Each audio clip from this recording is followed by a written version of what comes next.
¿Qué tal? ¿Cómo les va? Muy buenas noches y gracias por acompañarnos como siempre en la señal del Heraldo Televisión. Soy Maximiliano Espejel y hoy vamos a hablar de la elección para renovar la presidencia de la Comisión Nacional de los Derechos Humanos.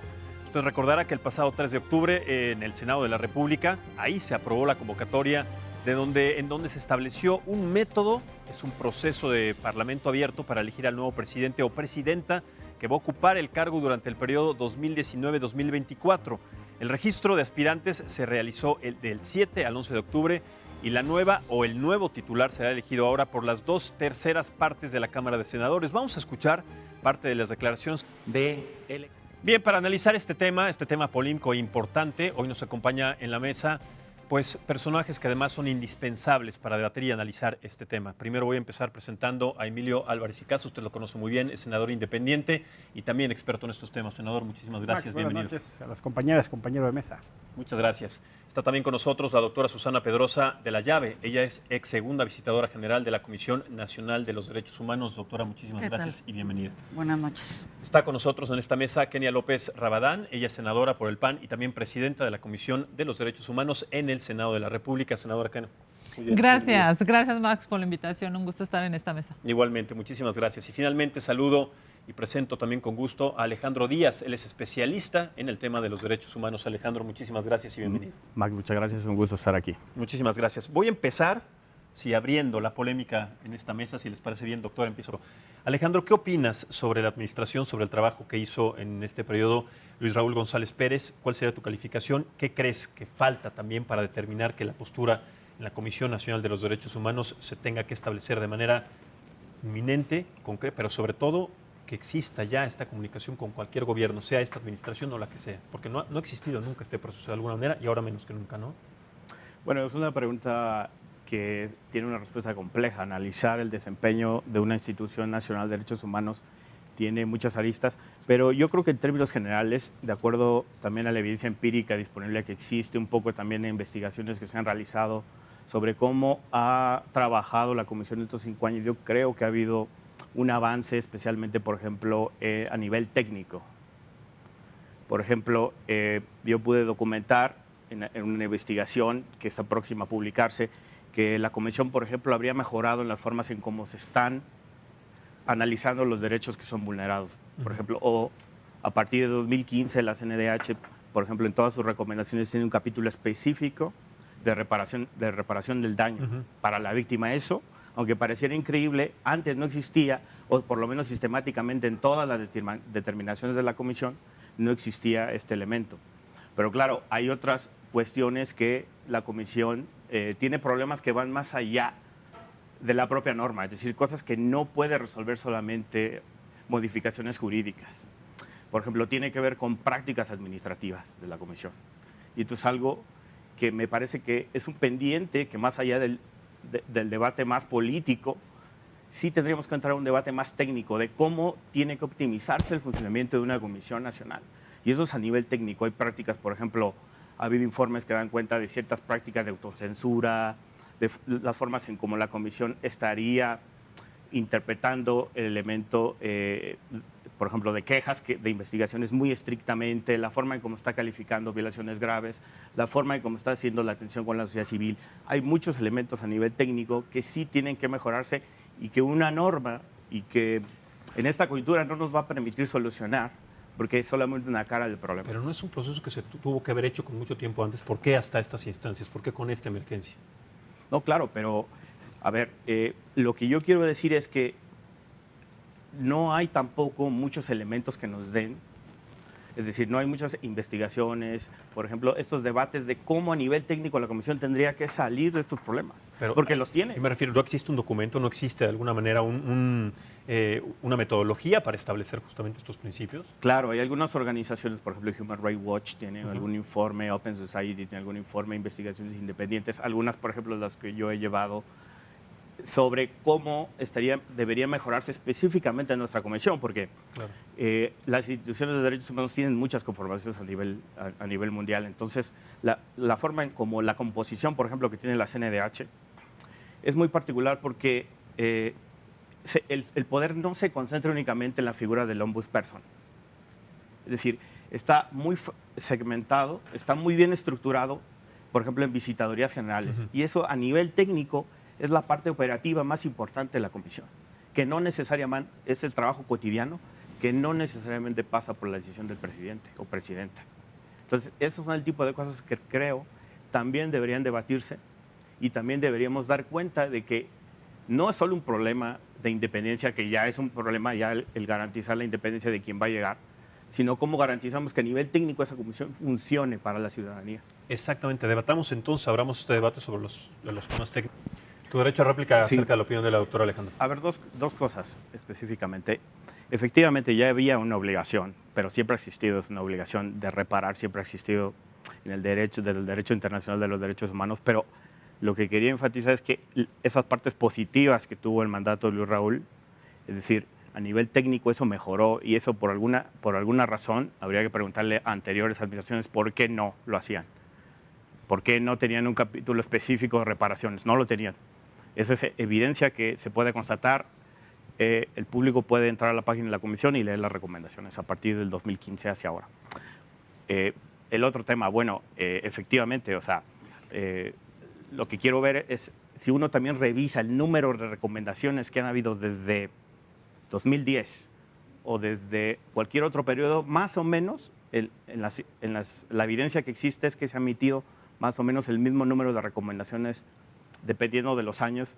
Es decir, no parece, si uno contrasta las recomendaciones emitidas al gobierno de Peña Nieto por año, que varíen mucho a las que se le emitió o se le están emitiendo al gobierno actual e inclusive al de Calderón. Si uno hace una revisión, un ejercicio de investigación minuciosa, encontrará que no hay variaciones tan grandes en eso. Entonces, yo sí no estaría tan de acuerdo en el hecho de que el comportamiento de la comisión haya variado en relación a qué presidente estuvo. O sea, sí creo que hay una cierta coherencia en las decisiones y en el número relacional entre el número de quejas y el número de recomendaciones que se emiten. Doctora. Gobierno. Totalmente. Alejandro, rápidamente antes de ir a la pausa. Sí, eso, pero el problema es, digamos, garantizar esa autonomía. Esa es la gran pregunta, ¿cómo se hace? Y yo creo que Es que ese es el tema. ¿Cómo se garantiza Claro. una autonomía de un instituto, de una organización que no la ha tenido durante prácticamente la historia de nuestro país? Así es, y yo, por ejemplo, advierto ya algo que me preocupa un poco y tiene que ver con que ese candidato o candidata tiene que demostrar que tiene una desconexión total, y yo diría total, con las cuestiones políticas, con lo político, con los partidos, y sí me preocupa algunas cuestiones, ya lo tocaste, de alguna candidata que ha sido sugerida por el gobierno de la República y que parece ser que ya desde hace un año se reunió con el presidente López Obrador y que además está en la lista de las candidatas y candidatos inscritos para la CNDH y que todo parece indicar que pudiera ser la persona que llegara. Entonces, ese es un indicativo de cómo funcionan las cosas. Bueno, eso quiere A decir nivel entonces que no hay político en una México. autonomía. Ese es el problema. Con ese Ese es el primer, problema. con ese primer detalle y con ese principio. No se puede pensar una autonomía en la Comisión Nacional de los Derechos Humanos si ya hay, y como se le dice coloquialmente, un dedazo al respecto, ¿no? Y una reunión de un año anticipado. Pareciera. Vamos a analizar, si les parece, después de esta pausa, este tema, esta polémica sobre lo que ha generado la designación, o bueno, lo que puede generar la designación sobre la recomendación del padre Solalinde de la candidata que él considera que es la mejor para este puesto, que es Elizabeth Lara. Lo analizamos en un momento. En esta mesa de análisis y debate político estamos platicando acerca de la elección del nuevo presidente de la Comisión Nacional de los Derechos Humanos y toda la coyuntura que implica en nuestro país, tanto política como socialmente. Volvemos después de esta pausa.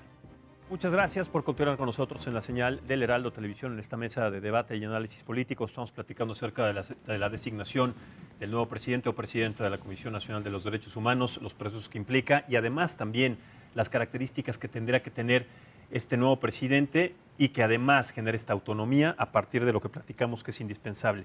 Se ha hecho una polémica acerca de la recomendación del padre Solalinde sobre Elizabeth Lara, su candidata ideal para que tome este puesto tan importante y a partir, lógicamente, de esta reunión se genera una política. ¿Qué opinan al respecto?